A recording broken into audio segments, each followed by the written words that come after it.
Now, America's decision to station its forces in the Philippines as part of its new Asia strategy is now threatening repercussions. The state-owned China Daily called on Beijing to enact economic sanctions against Manila after it invited in U.S. troops in reaction to an escalating territorial dispute. Well, to discuss this latest development, let's now talk to Dr. Pak-Nang Wong of the Chinese University of Hong Kong.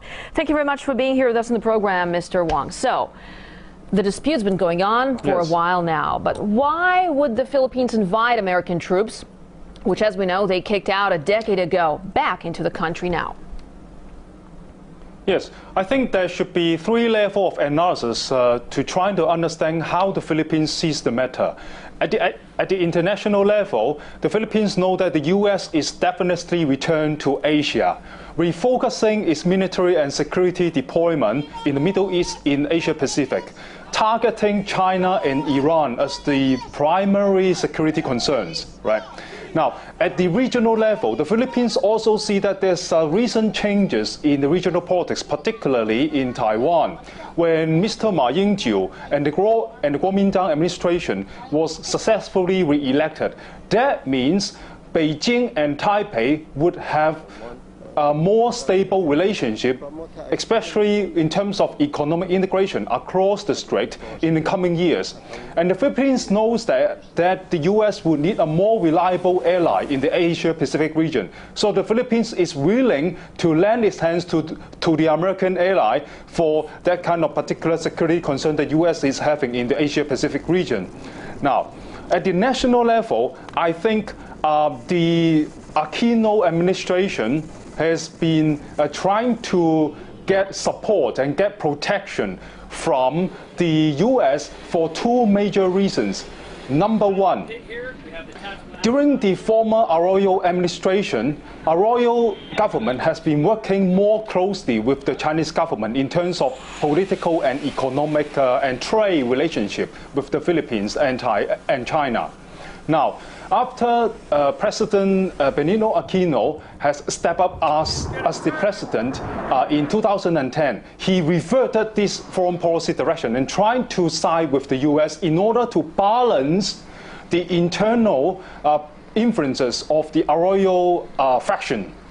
Number two, as the Aquino family has a stake and interest in oil refinery and petroleum exploratory business, right? And I think it is at the interest of the Aquino family to side with the U.S. and trying to work with the U.S. on exploring oil resources in the South China Sea.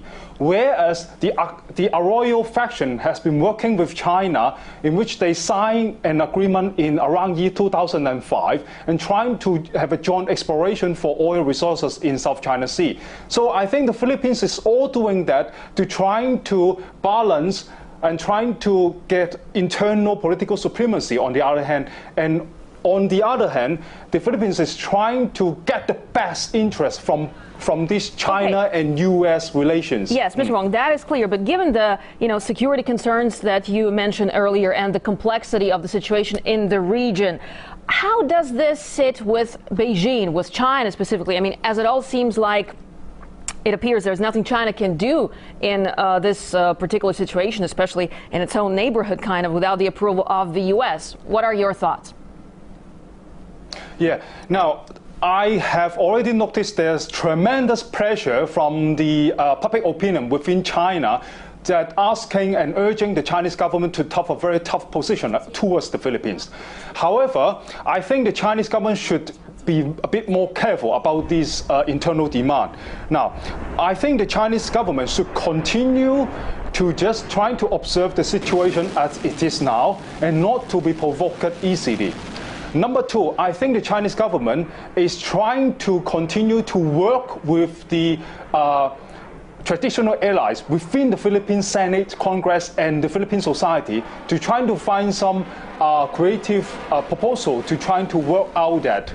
Now, why the Chinese government should work with those allies within the Philippines is trying to balance the influences of the Aquino administration. Number three, I think the Chinese government should continue to look for creative and alternative ways to try to open dialogue with the Aquino administration, especially his family. Right.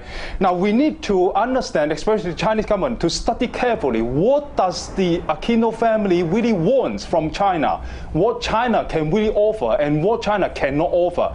To do that so that China could try to understand the situation better before it plunge itself into a kind of tension and conflict with the Aquino administration.